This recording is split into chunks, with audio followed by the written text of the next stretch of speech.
வட வேங்கடம் முதல் தென்குமரி வரை பறந்து வாழும் சோழ மரபினரான கல்லறின சொந்தங்களுக்கும் சக தமிழ் குடிகளுக்கும் வணக்கம்.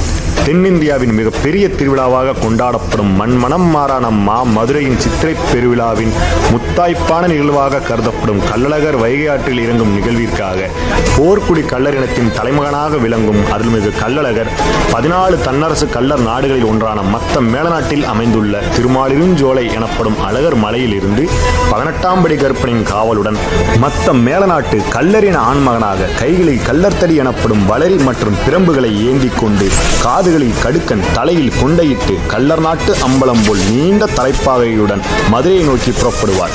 மத்தம் மேலநாட்டின் மேற்கு எல்லையாக அமைந்திருக்கும் தல்லாகுளம் நரசிங்கம்பட்டி ராமசாமி அம்பலக்காரர் மண்டபத்தில் எழுந்தருளி மதுரை எல்லைக்குள் நுழைவதற்கு முன் நம் நரசிங்கம்பட்டி அம்பலக்காரர் மண்டபத்தில் நடைபெறும் சிறப்பு அபிஷேக ஆராதனைகளை ஏற்றுக்கொண்டு வான வேடிக்கைகளை கண்டுகளிப்பார். பின்னர் பாரம்பரிய முறைப்படி நரசிங்கம்பட்டி ராமசாமி அம்பலக்காரர் மண்டபத்தில் சிறப்பு அன்னதானம் அளிக்கப்படும்.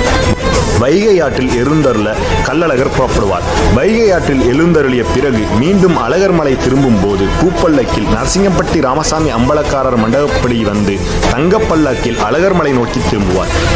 சித்திரை திருவிழாவின் தனித்துவமிக்க பாரம்பரிய மண்டபப்படியாக கருதப்படும் கள்ளர் நாடான மேலநாட்டு நரசிங்கம்பட்டி ராமசாமி அம்பலக்காரர் மண்டபப்படி நிகழ்ச்சிகள் வரும் 22ஆம் தேதி திங்கட்கிழமை மாலையில் வெகு சிறப்பாக நடைபெற உள்ளது. அழகர்மலை கல்லனை தரிசிக்க அனைவரும் மதுரை நோக்கி அலைகடலான வாரீர்.